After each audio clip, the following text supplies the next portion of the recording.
extensión es previa a Córdoba en su surgimiento, que es europeo, que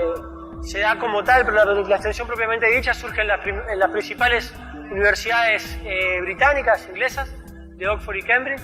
ligada a lo que era llevar las letras o la cultura a los obreros y también a las mujeres que estaban excluidas de la educación universitaria, y así la extensión se liga con el movimiento feminista de fines del siglo XIX. Se esparce por Europa,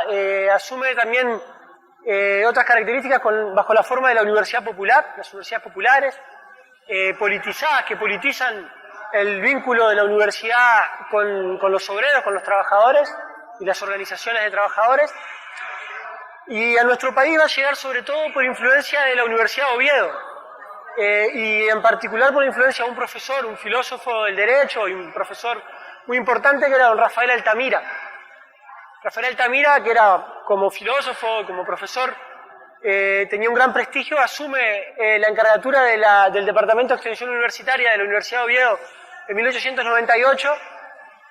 y le da una impronta también fuertemente obrera a la propuesta de extensión. Y Altamira hace unas giras por varios países latinoamericanos en 1909, donde va a recorrer Montevideo, Buenos Aires, Córdoba, y va a llegar hasta México. Y en cada conferencia que daba, incluía una conferencia sobre la extensión universitaria. Ya en el Congreso Americano de 1908 en Uruguay, en Montevideo, se habla de la extensión universitaria. La extensión universitaria forma parte de la ley que crea la Universidad de La Plata en 1907 y de la Universidad de México en 1910. Y ya la Asociación de Estudiantes de Medicina y la de Agronomía en nuestro país realizaban campañas de extensión, se subían a los trenes, esto lo narra Pablo Carlevaro, se subían a los trenes, iban por las estaciones haciendo campañas fuertemente influenciados por el paradigma del higienismo, del positivismo médico, campañas de prevención de enfermedades, etc. Entonces había como una fuerte presencia de la extensión en un periodo en el cual se va a constituir ese movimiento estudiantil que va a emerger con mucha fuerza y a dar un salto cualitativo en sus características y en su organización y en sus efectos a partir de 1918 en Córdoba. La extensión en todas las épocas es una suerte de concepto de frontera que de algún modo expresa, articula y enuncia un sentido de la relación de universidad con sociedad, que es construido no solo desde el interior de los procesos universitarios, sino en articulación con las fuerzas sociales, con los actores sociales, con los procesos culturales, políticos. A principios del siglo XX, la extensión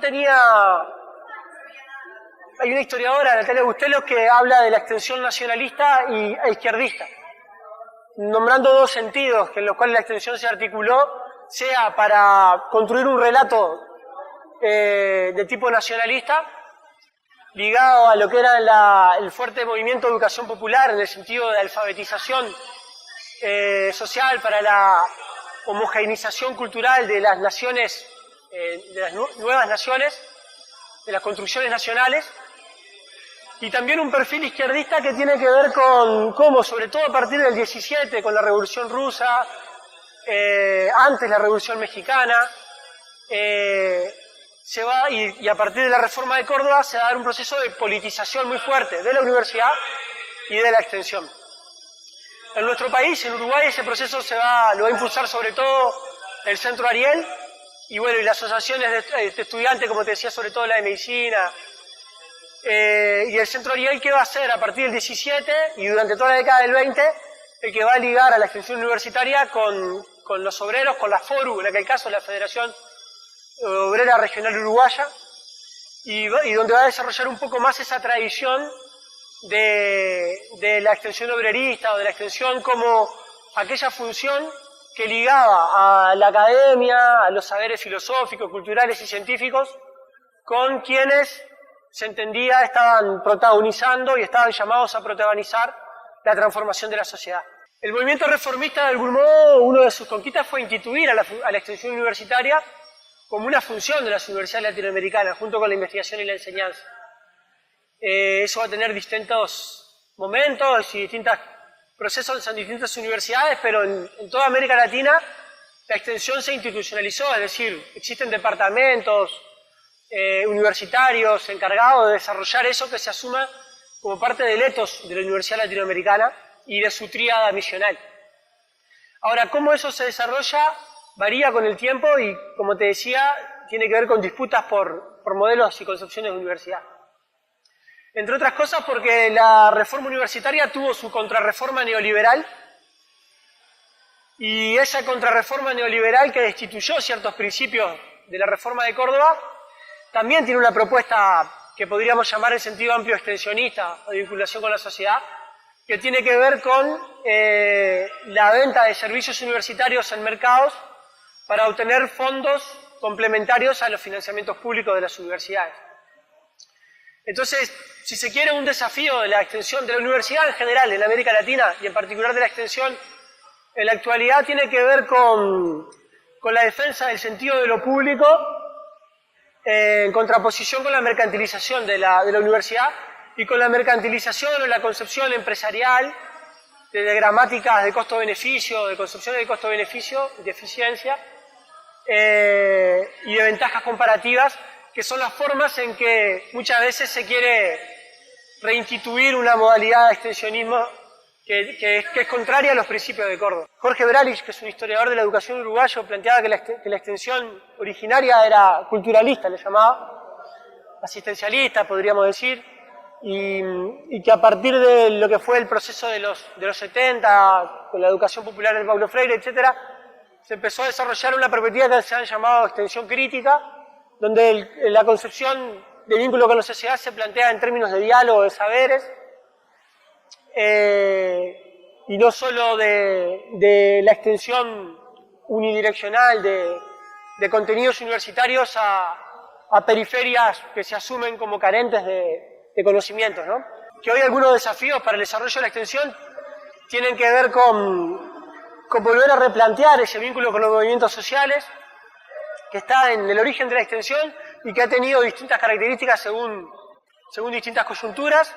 Y creo que hoy en algunas universidades está más desarrollado, en la nuestra creo que insuficientemente desarrollado, no obstante las importantes experiencias que existen, poder generar procesos de extensión e intención, parafraseando a Boaventura Sousa Santos, que habla también de ese doble movimiento, de intención universitaria como un movimiento por el cual la academia toma las agendas de investigación de los movimientos y trabaja con ella. El feminismo es hoy, que es un movimiento muy antiguo, es hoy una novedad política por la fuerza que tiene en la actualidad. El ambientalismo, así como bueno, el movimiento sindical y los movimientos sociales en general. Ahí hay un área a desarrollar. El desarrollo de programas integrales con una matriz territorial que puedan hacer jugar esa tensión entre la universidad situada y el referente universal propio de la institución universitaria.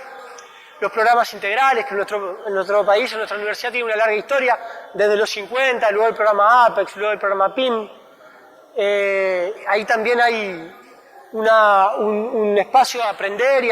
de lo realizado y a profundizar como espacio de desarrollo interdisciplinario situado en vínculo con referencias territoriales, comunitarias, para el desarrollo de las funciones universitarias integradas y la formación de los estudiantes de grado y posgrado en territorio. Un área de la extensión que en algunos países se ha desarrollado mucho y en el nuestro no tanto, que tiene que ver con... En algunos países se llama difusión cultural, pero ese es un término que se ha criticado también por la propia carga que tiene la palabra difusión. Pero sí ese extensionismo cultural que incluye la divulgación de la ciencia, pero que también contiene a las artes en todas sus expresiones, con improntas de territoriales, con impronta de puesta en marcha de distintos tipos de proyectos. También se desarrollan, hay importantes proyectos en nuestro país, como el proyecto Sonantes de la Escuela de Música, entre otros, ni que hablar de divulgación de la ciencia, pero creo que no existe una política que pueda organizar esas acciones, apoyarlas y proyectarlas en importancia y en alcance en todo el país, y creo que ahí también hay un espacio de desarrollo de la extensión que en nuestro país está menos desarrollado. Hay más espacio, como las incubadoras de emprendimientos cooperativos, etc. Pero creo que como en su diversidad de expresiones, que hay tantas como expresiones disciplinarias y tradiciones de facultades existen, creo que la tensión es esa, ¿no? La democratización del conocimiento y la cultura, combatiendo la reactualización de perspectivas elitistas o mercantilizadoras, que es una tensión que está en el centro de lo que fue el movimiento de Córdoba y que está en el centro de lo que son las disputas en la Universidad Latinoamericana en la actualidad.